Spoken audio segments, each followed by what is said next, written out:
ಚಳ್ಳಕೆರೆ ತಾಲೂಕಿನ ಹೊಟ್ಟೆಪ್ಪನಹಳ್ಳಿ ಹೊರವಲಯದ ತಿಮ್ಮನಮಟ್ಟಿ ಗಡ್ಡೆಯಲ್ಲಿ ಶ್ರೀ ಲಕ್ಷ್ಮೀ ನರಸಿಂಹಸ್ವಾಮಿ ದೇವಾಲಯದ ಗರ್ಭಗುಡಿ ನಿರ್ಮಾಣಕ್ಕೆ ಭಕ್ತರ ನೆರವಿನಿಂದ ಭೂಮಿಪೂಜೆ ನೆರವೇರಿಸಲಾಯಿತು. ಈ ಸಂದರ್ಭದಲ್ಲಿ ಮಾತನಾಡಿದ ಪುರೋಹಿತ ಶ್ರೀ ಪ್ರದೀಪ್ ಶರ್ಮಾ, ಧಾರ್ಮಿಕ ಕಾರ್ಯಗಳ ಯಶಸ್ಸಿಗೆ ದೃಢ ಸಂಕಲ್ಪ ಮತ್ತು ದೈವಭಕ್ತಿ ಇದ್ದರೆ ಸಾಕು ಎಂದು ಹೇಳಿದರು. ಬಯಲು ಪ್ರದೇಶದಲ್ಲಿ ಕಾಣಿಸಿಕೊಂಡಿರುವ ಶ್ರೀ ಲಕ್ಷ್ಮೀ ನರಸಿಂಹಸ್ವಾಮಿಯ ಶಿಲಾಮೂರ್ತಿಗಳು ಶಕ್ತಿಯ ಪ್ರತೀಕವಾಗಿದ್ದು, ಈ ಸ್ಥಳವು ಭಕ್ತರಿಗೆ ಪವಿತ್ರ ಕ್ಷೇತ್ರವಾಗಿ ರೂಪುಗೊಳ್ಳುತ್ತಿದೆ.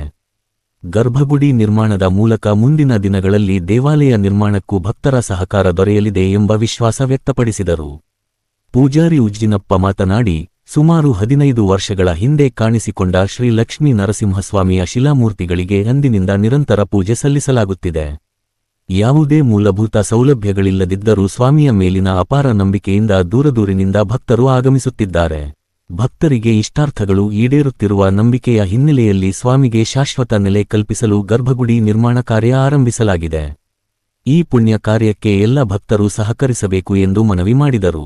ಕಾರ್ಯಕ್ರಮದಲ್ಲಿ ಪುರೋಹಿತ Shri Praveen Sharma, T. Prasanna, KB Babu, Ramanna, Mahantesh, Kantharaj, B. Ajjappa, Suresh ಸೇರಿದಂತೆ ಹಲವರು ಉಪಸ್ಥಿತರಿದ್ದರು. ಜನಧ್ವನಿ ನ್ಯೂಸ್, ನಿಮ್ಮ ಧ್ವನಿ, ಜನರ ಧ್ವನಿ.